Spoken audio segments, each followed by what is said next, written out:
Sokol, doja dy pyetje duke qenë se po I afrohemi fundit. Kush është përsa I përket ecurisë politike, duke qenë se presidenti Erdogan deklaroi që nuk do kandidoj më, është fundi I misionit të tij politik. Hakan Fidan, me këtë protagonizëm të jashtëzakonshëm politik dhe diplomatik, të mirë pranuar tashmë dhe të vlerësuar masivisht, a duket ai si trashëgimtari I presidentit Erdogan në Turqi? Franco, në pyetjes nga e para, Erdogani dhe liderët e tillë, që unë kam pas fatin ta njoh personalisht dhe kam punuar me të për sa vite, do të them që Erdogani nuk ka një zëvendës të tij, domethënë nuk ka një të dytë. Këto të gjitha ato që kanë qenë që të dytë që më filluan nga Abdullah Güli apo më filluan me Bülent Arrinçin, me Ahmet Davutollën, e me të tjerë, domethënë asnjë nuk janë më në krah të Erdoganit, edhe Hakan Fidani ka pas rolin shumë jetik dhe shumë të rëndësishëm për në krah të Erdoganit kur ishte shefi inteligjencës turke, po ashtu edhe si ministri I punëve të jashtme, por pyetja që a nuk do të vazhdoj më, po Erdogani e tha sepse ju nevojitet për probleme të mrenshme, sepse arrestimet të vazhdojnë çdo ditë në fakt. Tu edhe sot kemi valën e 56 ku 47 persona, 4 kryetar bashkisë, 5 kryetar bashkisë u arrestuan në mëngjesin e kësaj dite dhe për këtë Erdogani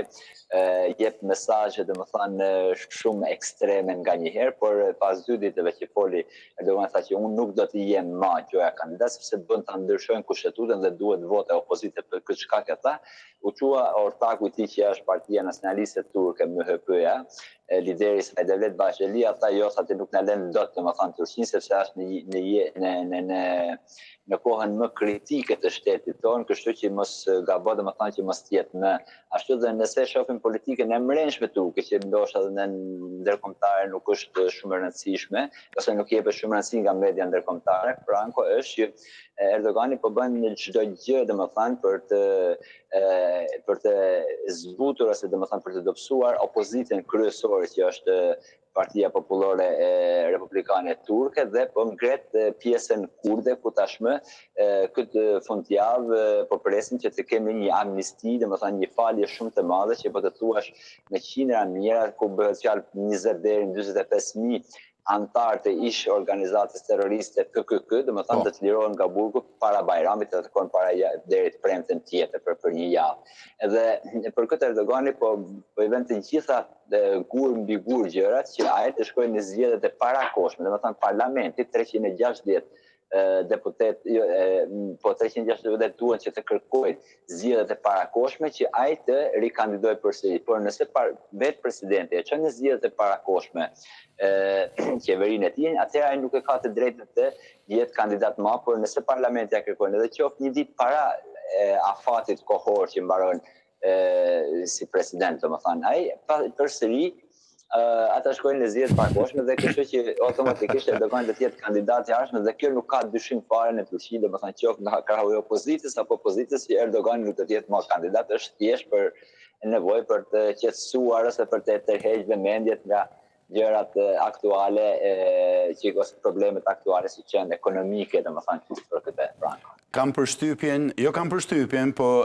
ky shpjegim që bëre Sokol e nxjerr më së miri faktin që Turqia, pjesa e saj që ka lidhje me Ballkanin, realisht është perfekte, është në të njëjtën linjë me politikanët ballkanik në thuajse në të gjitha vendet në hapësirën tonë. I dashur Sokol, falenderoj sinqerisht. Po. Edhe unë është knaqësi, shumë faleminderit, të them një gjë, domethënë unë këto filma po e shoh një herë, e shoh këtë edhe e shoh këtë mande dhe e shoh Shqip. Absolutisht e saktë. Kjo ishte ndjesia që më transmetove. Të falenderoj shumë Sokol. Fundjavë të mbar. Shumë faleminderit gjithashtu.